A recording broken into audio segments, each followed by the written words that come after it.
Hingga Minggu 29 Agustus 2021, jumlah kasus COVID-19 di Jawa Barat mencapai 688.667 kasus dengan rata-rata kasus harian mencapai 3.000 kasus dalam sepekan terakhir. Angka ini sempat membuat Jawa Barat menjadi wilayah tertinggi penularan COVID-19. Pemerintah Jawa Barat pun melakukan berbagai upaya penekanan angka dengan memaksimalkan program vaksinasi. Angka penularan dan kematian akibat COVID-19 di Provinsi Jawa Barat masih tinggi. Pada 26 Agustus, Provinsi Jawa Barat sempat menempati posisi pertama angka penularan COVID-19 nasional dengan lebih dari 5.000 kasus. Sementara itu, angka kematian mencapai 235 jiwa. Padahal tingkat keterisian tempat tidur atau BOR di rumah sakit di Jawa Barat justru rendah, yaitu hanya 19%. Kondisi yang seolah bertolak belakang ini dijelaskan oleh Satgas COVID-19 Jawa Barat disebabkan oleh penghitungan ulang data yang sebelumnya tertunda atau cleansing data. Pada bulan Agustus, cleansing data di Jabar terjadi di Kota Depok, Sukabumi, dan Cirebon. Hal itulah yang membuat jumlah angka penularan dan kematian terlihat tinggi di Jawa Barat. Jadi memang kalau persoalan data, saya rasa di semua provinsi ini menjadi concern kita bersama karena memang ada beberapa data baik itu di kabupaten, di provinsi dan juga di pusat yang berbeda begitu ya. Nah ini yang semuanya juga kita sedang concern dan sedang melakukan cleansing data.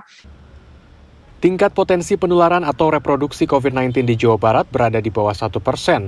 Namun terdapat 8 daerah yang menjadi penyumbang angka penularan tinggi di Jabar, yaitu Kota Bekasi, Bogor, Sukabumi, Kabupaten Pangandaran, Ciamis, Banjar, Karawang, dan Sumedang. Sementara itu presentase angka kematian di Jabar berada di 1,95%, berada di bawah presentase angka kematian nasional yaitu 3,2%.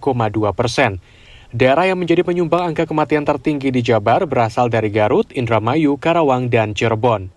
Menurut epidemiolog Griffith University, Diki Budiman, tingginya angka kematian dan juga meningkatnya kasus COVID-19 di Jabar terjadi karena jumlah penduduk yang banyak dibandingkan wilayah lain, sehingga hal ini menjadi tantangan besar bagi pemerintah Jabar untuk terus meningkatkan jumlah dan target serta mekanisme pendistribusian vaksin di Jawa Barat, terutama bagi lansia.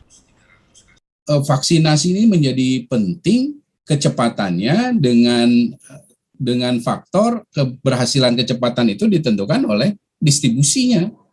Distribusi yang memadai dan juga target prioritas yang tepat dan dikejar penuh. Ini yang dua PR yang menjadi masalah di Jawa Barat ini. Dan sekali lagi bahwa target pemberian vaksinasi ini tidak boleh bergeser terlalu banyak ya. Menurut data Satgas Jabar, saat ini Pemprov Jabar menargetkan dapat melakukan percepatan vaksinasi sebanyak 450.000 dosis sehari. Namun capaian vaksinasi Jabar perharinya hingga kini baru mencapai 180.000.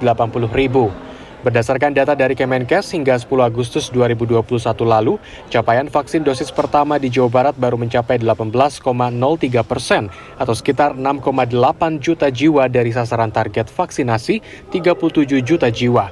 Sementara capaian dosis kedua angkanya semakin sedikit, baru mencapai 8,89% atau sekitar 3,3 juta jiwa.